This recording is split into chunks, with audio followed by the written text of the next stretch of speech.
All right, we are live. Hello, everybody, and welcome to the third Wonder webinar, hosted every third Wednesday of the month, the third Wednesday webinar. Today, we're talking about creative collaborative feedback with Joey Tanny, Director of Marketing at ReviewStudio. ReviewStudio is an online proofing tool which helps people collaborate, give feedback, and get approval on creative projects. Joey, would you like to say a few words and introduce yourself? Sure. First of all, thanks, Mo, for having me. It's very exciting to see you launching this webinar series. I know that you have a lot of interesting people to talk to, so I'm honored to be on this webinar. So yeah, I mean, I've been heading up marketing initiatives at ReviewStudio for the past 5 years. It's been a very interesting journey. If you'd asked me 5 years ago what I thought about effective creative feedback, I would have told you I have no idea what that is. So it's really interesting to be here today talking about it. We spoke to, I speak to hundreds of customers a year, and if you add that up, so I've heard a lot of stories, good, bad, ugly, about creative feedback. So yeah, I'm very interested here to talk to you about it. And here I know, because as you know, you're an agency president, so you've been working a lot with a lot of clients and a lot of creative processes. So it's very interesting to hear your perspective as well on your experiences. Yeah, I mean, today. Creative collaboration is at the heart of what we do at Third Wonder, and it's always a challenge to make sure that everybody's on the same page when it comes to creative projects. There's so many stakeholders in a project. There's so many different tools and different ways of getting feedback. Obviously, we've all had the jokes of client feedback coming in different ways, and having things like I just want to make it pop a little bit more, or not sure about that. This feels weird, but in the grand scheme of things, how to give feedback is a little different than actually managing the feedback in a project, and that's the biggest piece there. How do you get all the feedback from different stakeholders to move a project along and make sure that you get to the finish line of a project? Because there could be so many delays. There's going to be so many different stakeholders, so many different opinions, backgrounds, and all of that. And just want to throw it out there to our viewers here. What are some of the challenges that you've got when it comes to collaborative feedback or creative projects in general? What are some of the most interesting things that you've heard? Throw them out in the comments in the chat there. And also, by the way, as we go through this discussion, if you have any questions, please throw them into the comments, and we'll address them towards the end of this webinar. Joey's going to give us some interesting tips on how to manage creative collaboration, and we'll answer questions towards the end. In saying that, Joey, how do you see creative feedback sessions going? Because there's so many things happening. What are some of the experiences that you've had with ReviewStudio? Yeah. So I think when you start a conversation about creative feedback, the best place to start is, say, there's two core elements to feedback, right? You have how you gather it and then how you manage it, right? So the first step in any process is getting the feedback, right? And then I think where many people fall off the cliff is going to be on the managing it. When it comes to gathering, there's kind of two different elements, I would say. So the first one being, of course, like your skills as a communicator, your skills, do you have empathy? Are you an active listener? And that actually is like how you give good feedback, right? So, everything from precision, empathy, of course. And then there's the whole element of where that resides. So like what tools are you using? Are you burying it deep inside an email? Are you putting it inside your project management tool? And then that becomes difficult to in turn manage, which comes in after you give good feedback, right? So when you're approaching feedback, it really is holistically. I could give you tips on gathering feedback, but I'm sure everybody here really has that part nailed down, I hope. But I think where a lot of people fail is in the second part of that, which is the managing of it. So on what platform do you gather it, and then ultimately, where does it sit? Where does it stay? And I think a lot of people do it in a range of ways, right? So there's like productivity elements when you're talking about collaboration, right? So for example, when you hop on a Zoom call and you give people feedback, you might, go on Teams if you're forced to use Microsoft tools. You might also, you use Slack or email is probably the most common form, right? You're going to send a long email with your video markups or change requests, amends, whatever. Oftentimes they happen in project management tools. So, I mean, there's a list there of like, everybody has their own tools. And then they also happen in asset managers. So you can go into Google Drive, you can go into Box and leave very quick, small pieces of feedback on any range of files.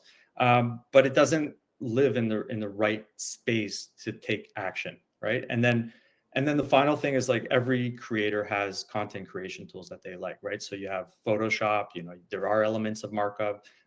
We use Figma internally, of course. We can internally, that's not an issue if we want to mark up a Figma file, and definitely Google Docs. I mean, everybody loves using Google Docs.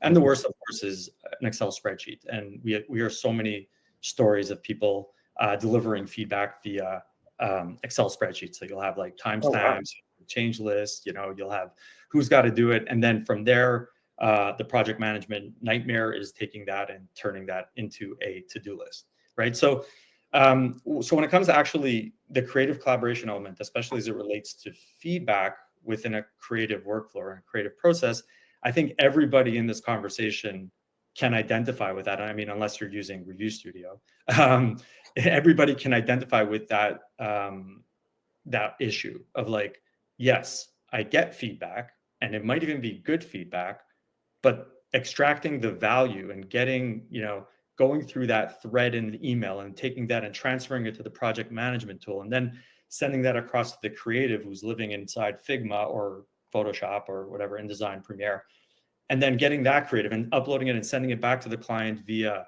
I don't know, WeTransfer, or maybe it's getting downloaded from a project management tool, or even in Drive, and then the client has to do something with it, right? Maybe they're going to mark it, right? And then that's kind of where we end up with a challenge of siloed communication. So even if you're using a creative collaboration tool, which these are creative collaboration tools, these are built to be collaborative, right? Mm-hmm. What ends up happening is you get killed. Your creative gets killed. It goes in so many different ways that there's so many different sieves within the creative process that are just sucking out the creative energy, killing your margins, right? You have communication that's unclear. You're having decentralized communications. It's siloed. You're getting feedback that's not precise. Like if you're getting video feedback in an email, or worse, an Excel spreadsheet, or even in a video or a video conference call, there are steps involved, and from taking the feedback through to action, let's say, and then every time you add that, it turns into a game of broken telephone. And broken telephone, as we all know, is a game because it ends up breaking down, right? Yeah. Otherwise, it would be pretty boring. But when it comes to creative feedback, you don't want broken telephone, right? You want it. You want to eliminate as many steps as possible, right? And have it easily referenceable, right? So yeah, I think I got that word right. And then as well, you end up with like a black box, right? So like if somebody gave feedback to one person, and then they and then another person comes in, and I'm sure you've experienced this when you have on the client side, right? You send something across the client, and then there's two stakeholders. One gets on the phone or Zoom and says, "Hey, can you make this change?" And you make the change, and the other one sends you an email, says doing this, and they're not seeing each other. And you have this whole kind of thing, well, why did you make this change? And you can't really bring it back to the source, right? So you end up with a black box in a sense, right? Like who has to do what, when do they have to do it? And then of course, version control issues, like working on version 1.1-final 3, Jan 22nd, final A. Yeah, right? That's always the tricky one, right? Having all those really long final, dot final, the real final version 3. kind of thing. Yeah. Yeah, and exactly. And you've experienced it. We've all experienced it, Oh, right? absolutely. So, and that only happens when there's a decentralization of versioning, right? So that the versioning and the feedback isn't connected, right? And then you've experienced this, you know what that looks like, right? And then what happens is like you have everything from feedback getting lost, you have communication overload, nobody knows what they're supposed to do, turnarounds get destroyed, the execution on the creative execution, you get, you're not delivering the best content possible. Nobody's happy. The client's not happy. Your teams aren't happy. The creative people are playing politics as opposed to delivering creative. And I'm just curious, I mean, for anybody listening, I'd love to hear if you identify with any of this, if you've experienced this. I mean, it's definitely something. Before I joined ReviewStudio, I have to say, it's like, I remember, like, pull up the chair and let's talk about this video. And then you'd like write down on a piece of paper the timestamps, and then they take that away and send it. You'd have to wait till the next time they were in office to sit next to them. And so yeah, I mean, so that's kind of like the core idea of the problem behind creative feedback, right? So when you're delivering creative feedback that's siloed, decentralized, and happens in a black box, you're gonna lose at the margins. You're gonna lose your profitability is gonna suffer. No one's gonna be happy, right? Yeah. And I mean, that's the extreme. I mean, because a lot of people are running their businesses this way. Like today, like where feedback cycles are a mess. But that is the reason I think this is interesting. All 5 years of bias working for an online proofing company aside, of course, is that I think it's really simple and straightforward to implement, right? Like, you're giving the same feedback that you're already giving, but you get to do it in the right platform, right? And you don't have to like modify your workflows too much, right? Your creatives don't want to stop using Figma or Photoshop, right? Your clients don't want to have to learn new tools. So finding a way to meet them in the middle, which in this case I think is like, I mean, what we do is finding a way in the middle is essential. And I think with effective feedback, it's not that big of a challenge to get there. Yeah. I mean, yeah, one of the biggest challenges of working with teams in general and clients and a set of stakeholders is that everybody wants to use their own tools, and they are used to their own tools. So just like you said, designers want to work in Figma, decision makers or project managers want to use their project management tool or just rely on email in general. One of the bigger challenges to make sure that a project moves along is to get the right visibility of key steps of a project to the right people, right?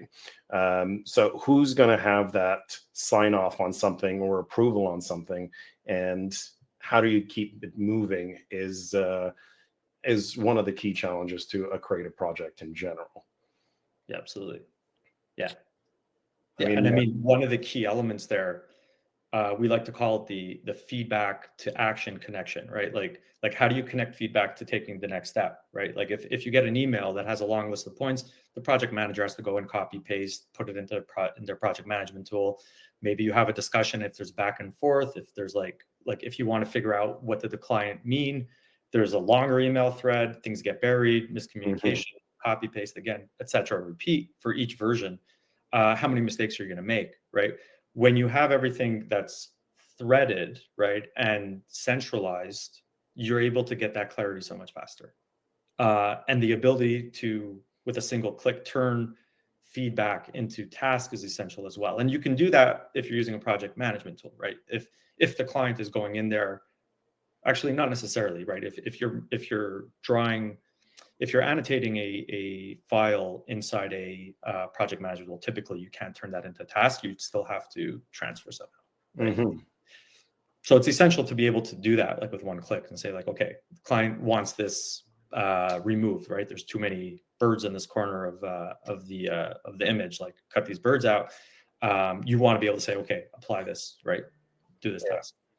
Well, there's also the conversation around revisions as well. So even if you do get feedback and you make changes, how do you keep track of all of the changes along the way? We've got all of the versionings and the final and all of that we've just mentioned. Yeah. But how do you go back in time and see who made what decision and who approved something, so that there's a sense of accountability there, so that there is a way to say, no, this was discussed and this was approved and signed off, and who was that, just so that there isn't any confusion along the thread of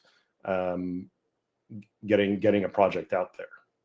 I think that's one of the biggest downfalls of, you know, the file transfer, the email, the meeting. You know, there's no, first of all, there's no record of the feedback to action connection, right? You don't have anywhere that says this is the approved file or this is the final. But not only that, you don't have the record of the history, right? You don't have, like, let's say you're on version 10, what happened in version 1 to 10, you know, 1, 2, 3, 5, etc., to get to 10, right? So often people, you know, on version 10, they're like, oh, can you add this, or why does it say this and not that? And you don't have that record accessible to them, right? I think for feedback to be effective, it needs to have a history attached to it. It needs to be able to, like, you know, it's kind of like the metadata, right? Like the metadata is like the history of the file, right? So you're able to go back at any point. So yeah, so you're, you know, all the previous feedback is available at the fingertips, and that includes for the client, right? It's the client doesn't necessarily want to work against you; they want to work with you, but they're also working on a million other things, right? If you're an agency, or if you're a brand manager, for example, you know, the decision makers want to understand why a decision was made, but they're also looking at a million different things all the time. So you need to have everything centralized, right? You need to be able to retrieve it. You need precision, right? So every time there's anything that's miscommunicated or is open to interpretation, you know, you get your broken telephone. Time to action is definitely important. And integration with approvals. Like if you send something across in an email and your client or your manager says, this is approved, not everybody sees that, right? You have to, like, I don't know what you do. You copy paste it, or I mean, like you have it somewhere, but it's not on the file for everyone to see. One thing that we do as well in ReviewStudio is that we lock all the previous files. So if you're working on version 10, you can't add or remove anything from an earlier version. So that builds in a system of accountability, right? So you're creating a set of gates as you get to a certain milestone. You're moving over and saying, okay, this is locked in, and you can't really change from that. This has been made. A decision has been made on this, and then you move forward and you keep the project going. Yeah, exactly, and that also means is that, like, when something is approved or rejected, right? There definitely is an idea of rejection. If you're getting to 10 versions, everything previous was rejected or required changes. All of that feedback and all of those decisions were agreed upon previously, right? Yeah. So you can't get into scope creep. You can't get into, you know what I'm talking about. If you're in the agency space, it's like you can't go back and change your mind. I mean, you could, but you're going to have to pay for it, right? Yeah. And I think that's essential to having receipts, right? I would add to that and say that the rejection reason is just as important as the approval reason. Like, why was something rejected? So that when you do come back and you look back at your notes, you understand why something was pushed aside and said no to. And that way, if you're doing a review of your decision-making process, there's that clarity there of where things went, just as much as the approvals. 100%. In saying that, when it comes to projects, revisions themselves and the progress with scope creep is also something that can kill margins, but also can delay projects quite a bit. And having clarity in communication along the lines of where things stood and where things are diverging. So that idea of gating and unlocking things at a specific stage, that's also super important, I think. As you mentioned. And I think I think a big part of delays are, people being lost in a sense, right? Mm-hmm. So like the client wants to get this project on time. They need to get the project done on time. the creatives need to deliver on time. Brand managers have products that need to go to market at a certain point. You need to be able to, get your whatever it might be. It could be brochures, video, banners, whatever kind of creative you're working on. There is a time that it's required to be launched. You have a project, right? At a high level, you're working on a big project.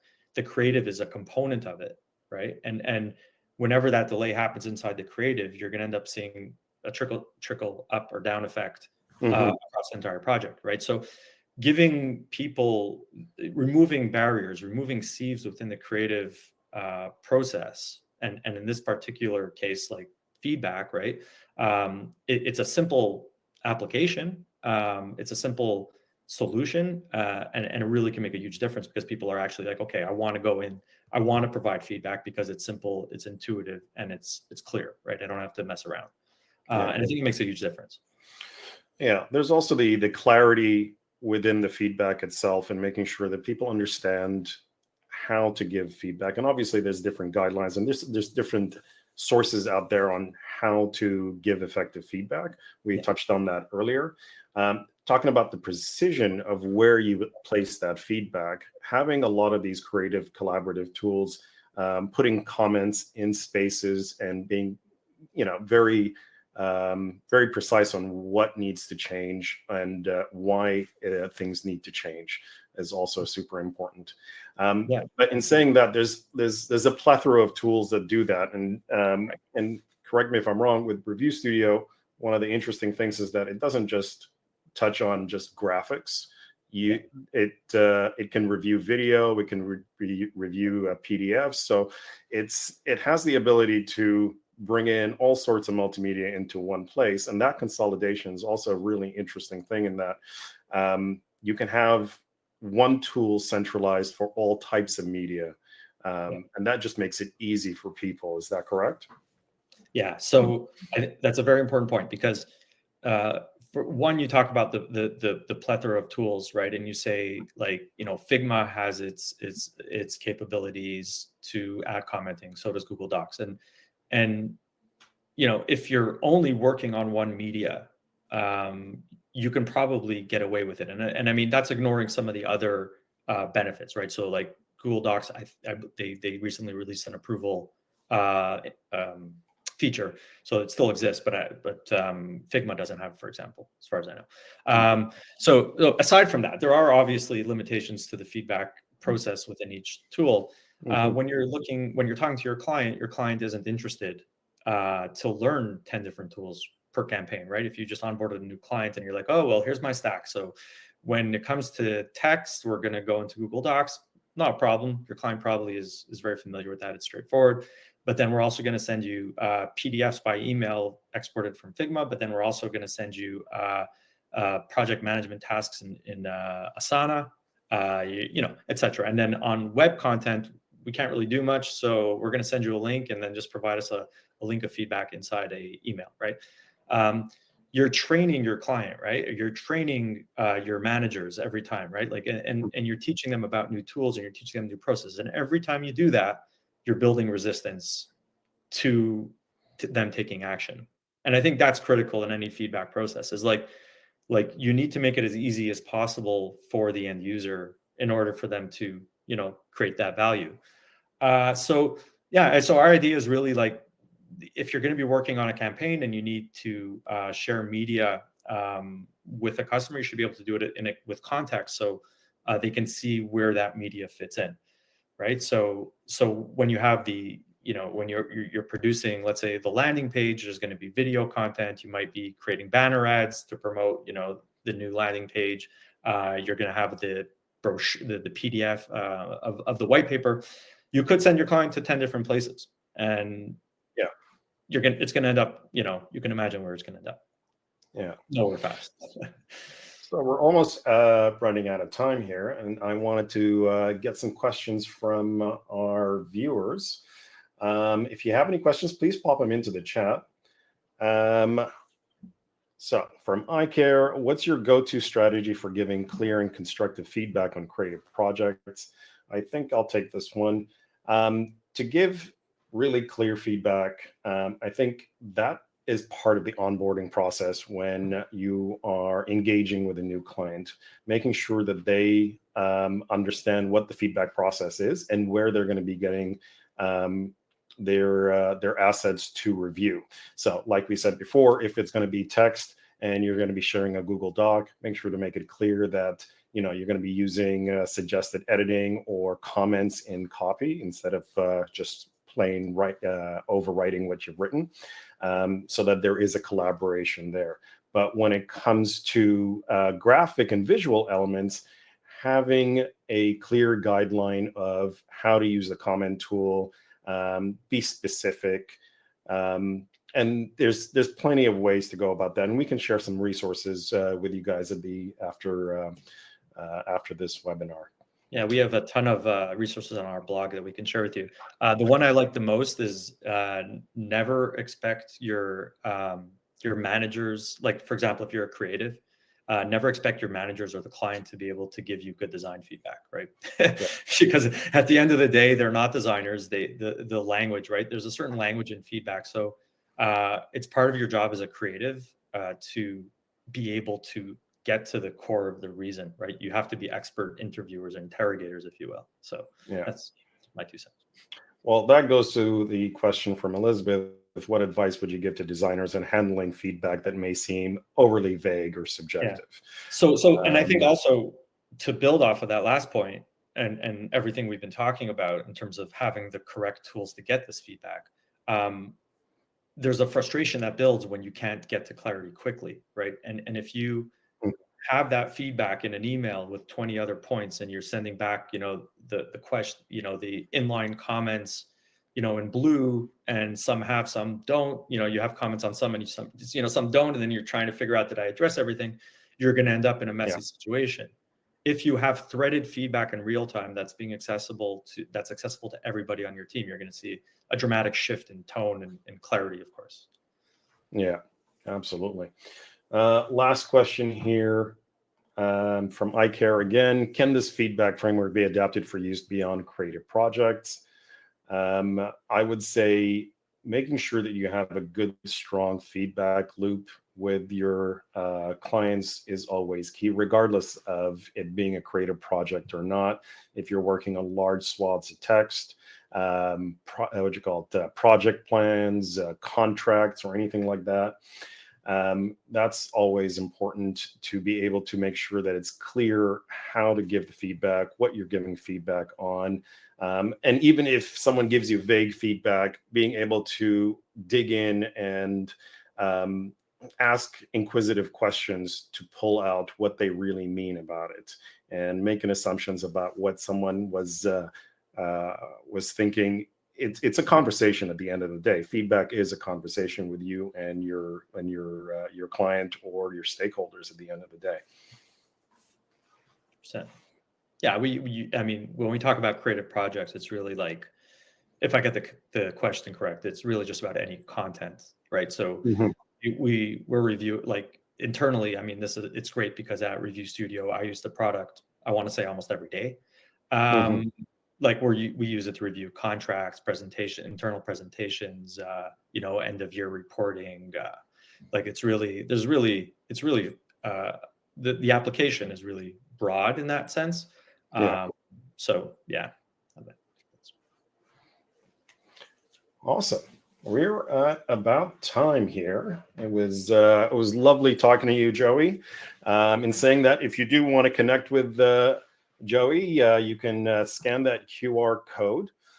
Joey's offering up 3 months trial. If you want to speak to that, Joey, about the trial there. Yeah. So if you go to reviewstudio.com/TWW, so third Wednesday webinar. So TWW, we're offering 3 months to 3 months free of ReviewStudio at an advanced plan. So as many users as you need just to get on board. And of course, if you'd like a demo, please reach out to me or anybody on my team, and we'd be happy to show you what ReviewStudio can do. Wasn't really going to touch on that today. We just want to talk about feedback, but ReviewStudio does everything we've talked about really well. Well, Also, if they want to connect with you, there's his LinkedIn right there. We also have a online proofing 101 guide from ReviewStudio that everybody here attending will get via email after this webinar. So hopefully you guys will enjoy that. In saying that, it was a pleasure chatting with you, Joey. This has been super insightful. Hope everybody got some value from it, and would love to hear your feedback about this webinar and how it went. And if you have any questions, please don't hesitate to reach out to us. In saying that, happy third Wednesday. Thanks a lot. Thanks, Mo. All right. Thank you, guys.